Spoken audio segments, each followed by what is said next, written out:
ప్రియరంజన్ దాస్ మున్షి గారని young truck ఉండే, ఆయన ఇందిరాగాంధీ టీంలో పనిచేసిండు. ఆయన వైఫ్ ఈమె సెంట్రల్ యూనియన్ మినిస్టర్గా పనిచేసింది. విశ్వభారతి స్కూల్ రవీంద్ర భారతి ఉంది కదా మన కలకత్తాలో, రవీంద్రనాథ్ ఠాగూర్ గారు పెట్టిన దానిలో ఈమె వన్ ఆఫ్ ది డైరెక్టర్. ఈమె నేషనల్ స్కూల్ ఆఫ్ డ్రామాలో ప్రొఫెసర్ ఉండే, ఆర్టిస్ట్ ఉండే. ఆమె కూడా అన్నది నేను కూడా ఇప్పుడున్న రాజకీయాలకు పనికిరాను, సామాజిక ఉద్యమాల నుంచి వచ్చిన కాబట్టి అని చెప్పి ఏఐసిసి పెద్దలతో మాట్లాడించి మమ్మల్ని అందరిని ఒప్పించి తెలంగాణ పౌర సమాజంలో ఉన్న అందరి మేధావుల దగ్గరికి నేను స్వయంగా తీసుకెళ్ళిన. జస్టిస్ సుదర్శన్ రెడ్డి గారు కావచ్చు, మన రామచంద్రమూర్తి గారు కావచ్చు, ఎక్కా యాదగిరి గారు కావచ్చు, పాషం యాదగిరి గారు కావచ్చు, గాదే ఇన్నయ్య గారు కావచ్చు, లెఫ్ట్ రైట్ స్ట్రైట్ తెలంగాణ వాదులు అందరూ దాదాపు 100 నుంచి 150 మంది దగ్గర తీసుకెళ్తే ఆమె ప్రతి ఒక్కరి దగ్గరికి అజయ్ కుమార్ గారు, దీపాదాస్ మున్షి గారు వచ్చి మేము సామాజిక తెలంగాణ కట్టుబడి ఉన్నాం, నిరుద్యోగులకు న్యాయం చేస్తామంటే అవన్నీ మీరు మేనిఫెస్టోలో పెట్టాలని చెప్పినాం. అప్పుడు ఆమె మాట్లాడి ఈ మేనిఫెస్టో తయారు చేయడంలో అజయ్ కుమార్ గారి పాత్ర ఉంది, దీపాదాస్ మున్షి గారి పాత్ర ఉంది, ఇక్కడ మేధావులందరి పాత్ర ఉంది. అప్పుడు ఏం చేసినామంటే హైదరాబాద్ యూత్ డిక్లరేషన్ పెట్టిర్రు. ఈ హైదరాబాద్ యూత్ డిక్లరేషన్ ఏంటంటే మీరు కూడా చదవాలి, ఒకసారి తెలుసుకోవాలి. పక్కనే ఇక్కడ హైదరాబాద్ యూత్ డిక్లరేషన్ నాకు డేట్ కూడా గుర్తుంది, మే 8వ తారీఖు 2023 ప్రియాంక గాంధీ గారు స్వయంగా వచ్చి ప్రకటించారు. అభయహస్తం మేనిఫెస్టోలో అమరవీరులు ఉద్యమకారుల త్యాగాలకు గుర్తింపు, తెలంగాణ తొలి మలిదశ ఉద్యమాలలో ప్రాణాలు అర్పించిన యువతీ యువకులకు ఉద్యమ వీరులుగా గుర్తించి వారి కుటుంబంలో ఒకరికి ప్రభుత్వ ఉద్యోగము మరియు తల్లి తండ్రి భార్యకు ఎవరికైనా ఒకరికి నెలకి 25,000 రూపాయలు నెలవారీ అమరవీరుల గౌరవ పెన్షన్ అందజేస్తామని చెప్పారు. ఇది మేము పెట్టించింది. ఉద్యమంలో పాల్గొన్న యువతపై నమోదైన కేసులను ఎత్తివేయడంతో పాటు జూన్ 2న వారికి తెలంగాణ ఉద్యమకారులుగా ప్రభుత్వ గుర్తింపు కార్డు.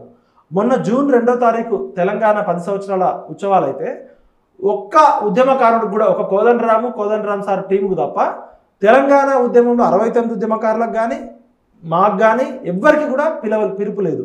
ఇక్కడ అవమానించారు. ఇంతవరకు అమరవీరుల కుటుంబాలను గుర్తించలేదు.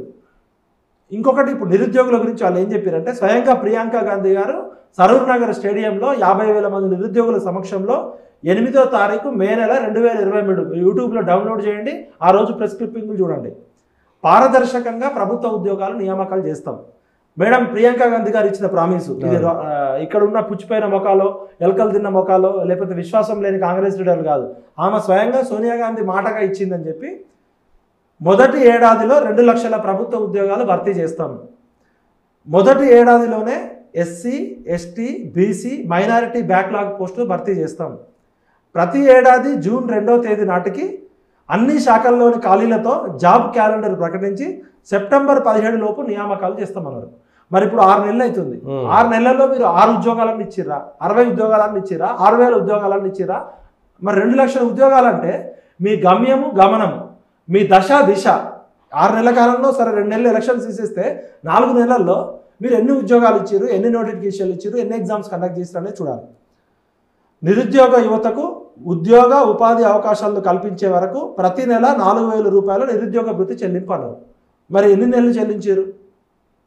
ప్రత్యేక చట్టంతో టీఎస్పీఎస్సీని ప్రక్షాళన చేసి యూపీఎస్సీ తరహాలో పునరుద్ధరణ. గతంలో జరిగిన గ్రూప్ 1 గ్రూప్ 2 పేపర్ లీకేజ్లో దోషులను కఠినంగా శిక్షించడమే కాకుండా వాళ్ళందరినీ కూడా శిక్ష పడేటట్టు చేస్తామన్నారు. ఇంతవరకు ఆ పేపర్ లీకేజ్ దానిలో ఎవరైనా శిక్షించారా? అప్పుడు కేసీఆర్ ఉన్నప్పుడు బదనాం చేశారు. ఏమైంది? ఇది మన కేసీఆర్ చేసిన దానికి చెప్పిన కేసీఆర్ని గతంలో బదనాం చేశారు కదా. ఇప్పుడు మరి ప్రియాంక గాంధీ గారు ఏం ఆన్సర్ చెప్తారు?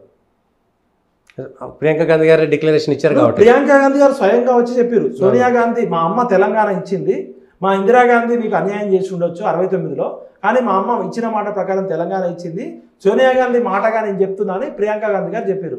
Madam Priyanka Gandhiji, we are requesting you and demanding you, if you don't fulfil your promises our youth, Telangana youth will come to Wayanad and question you also.